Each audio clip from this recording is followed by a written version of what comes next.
I realized something both delightful and haunting this week.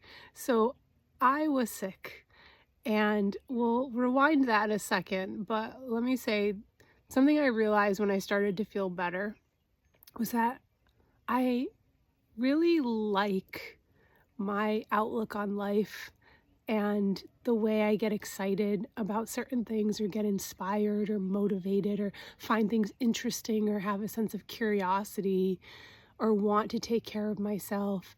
And I have blueberry smoothie on my cheek. And when I wasn't feeling well, I didn't have any of that.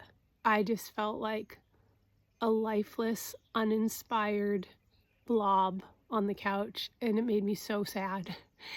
And I felt like I missed myself. And there's always this moment, I don't know why, where you feel like, am I going to feel this way forever? Which is so funny. And then when I woke up this morning and started to feel better and started to feel like inspired again, like happy about things, I was like, oh my God, I missed me. I didn't realize how much I liked myself. And I would be sad if I didn't have this core essence that is me. So that was a wonderful realization that made me really happy. But then I had a thought following that means I don't see that version of myself as me. That version that is uninspired and isn't wanting to get out there in the world and do things. I don't want to accept that part of myself as also me. And that's what made it really hard to sit on the couch and just be with the uncomfortable me that wasn't romanticizing anything or feeling lit up, and just be okay with that version. Like that's some area of growth for me. And I look back on the course of getting sick, I had just felt kind of not right for a while. I'm doing function health and if you want to learn more about that, I'm happy to make a video, but I'm getting blood draws done where they take a lot of blood and then they just look at everything, your hormones, your nutrition levels, what supplements you have enough of or not enough of, what foods you're sensitive to, your thyroid, your pancreas. Like I don't ever give my pancreas a second thought, and just this really interesting data so you can make decisions about your health.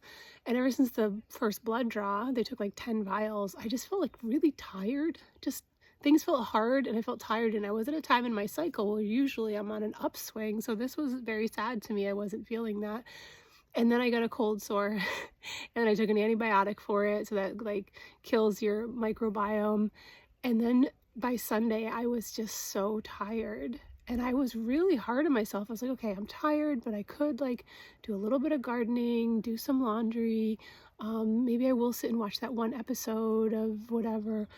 And I was really having a hard time just stopping. And I didn't realize at the time that I was sick. And if I had just given myself the grace to rest on that day when I really was coming to a head, I probably wouldn't have fully gotten sick. But I just wasn't willing to be like, I think you need to rest. I think that's what you need. So by Monday, my body was like, yeah, that's what you're going to do. So I always look back when I am tired or sick, and the only thing I ever regret is that I didn't just completely give into it, just become a melty blob. Maybe do a meditation about like healing, like feeling your body, but I don't have to do anything productive. I don't have to feel any certain kind of way. It doesn't have to be romanticized. I can just exist. So, moral of the story is they're all, first of all, delightful when you realize like you really like being with yourself. That's a really amazing feeling, like you've got your own back. But there is this, don't make that conditional. That shouldn't be conditional on like what you're doing or accomplishing or feeling. It just is. That's the love we want other people to give to us, and that's the love that we first need to give to ourselves.